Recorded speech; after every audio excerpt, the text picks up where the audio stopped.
আসসালামু আলাইকুম এভরিওয়ান, সবার কি অবস্থা, কেমন আছেন? দেখেন, এখন বাজতেছে রাত্রের 12টা 35 মিনিট। আজকে কাজে আসছি। দেখেন, এটা হচ্ছে ওয়াইফাইয়ের ম্যানুয়াল চেম্বার।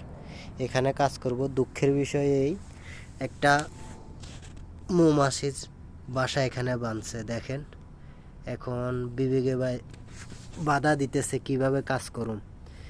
এখান দিয়ে আমাদের কেবল যাইব। এখন কি করা যায়? এই মৌমাছির বাসাটা যদি এখান থেকে সরাই ফেলি, তাহলে মৌমাছিগুলো কই যাইব? কোম্পানির কাজ তো করতেই হবে। কি করা যায় দেখি। আমি চাইতেছি যে মৌমাছির বাসা ওইখানে রাখার জন্য, আমাদের কাজটা করার জন্য, কিন্তু এটা তো পসিবল না। ওই জায়গাটা দিয়ে আমাদের ওয়াইফাইয়ের কেবল যাবে। দেখেন, অনেক সুন্দরভাবে বাসা বাঁধছে। কিছুদিন পরে হয়তো মধু সংগ্রহ করা যাইব। দেখি সেই কি করা যায়।